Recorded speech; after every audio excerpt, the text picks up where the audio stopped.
Okay, what up YouTube? Today's video is going to be about my Atari collection. And I don't have everything that has to do with the Atari, but I have like most basic stuff basically. So I'm just going to give you guys a quick look of what I got so far. So as you see in front of me, I have two fully boxed complete sets of Frogger and the original Pac-Man. The Frogger is in like a little cardboard box they come in, and the Pac-Man is in a regular box that you open from the bottom. It's kind of a beat up shape. They're pretty old. Let's see.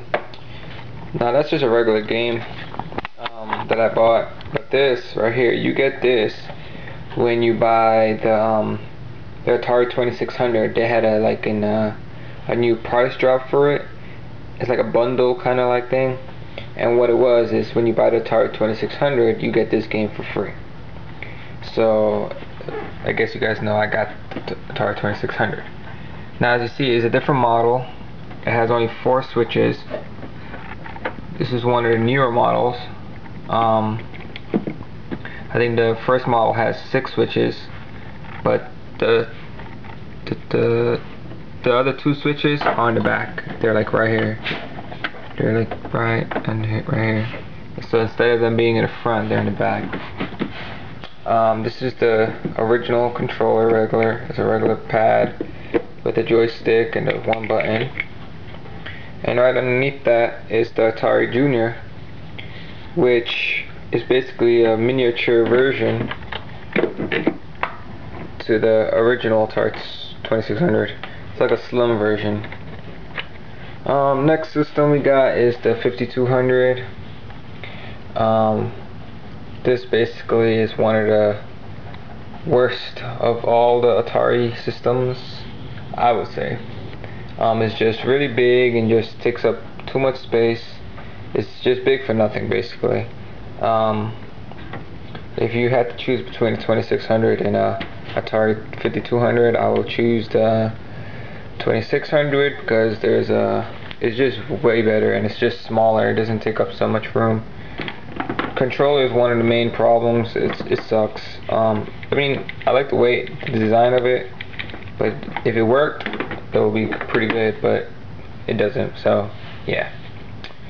Next we got the Atari 7800 right here. Now if you guys want to buy a system and you want to be like, you want to play the old 2600 games and you still want to play the 7800 games, the 7800 plays 2600 games. It's backwards compatible, which is a great idea they came up with.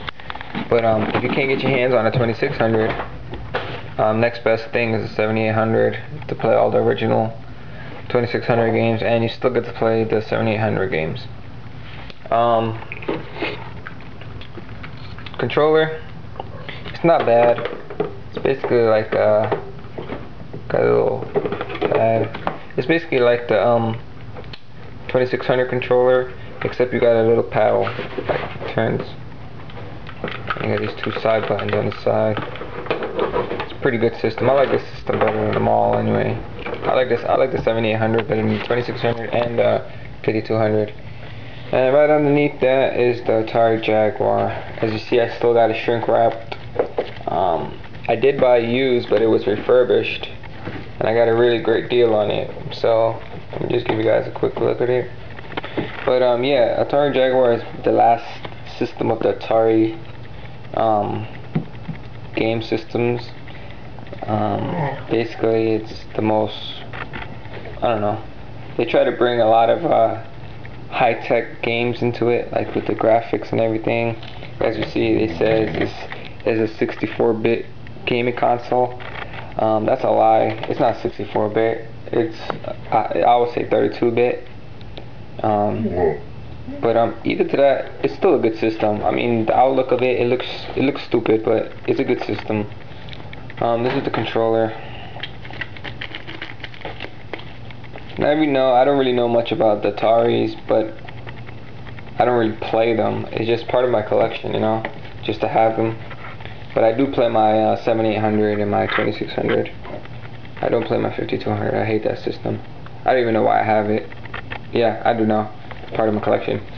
But yeah, Jaguar 7800, 5200, 2600, and the 2600 Junior.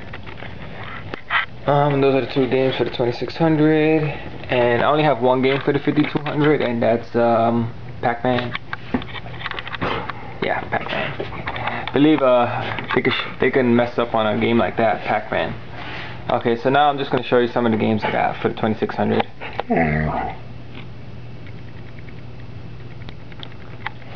Don't ask me why. And I guess that's about it, man. So I'm just going to give you guys a quick overview. And that's my Atari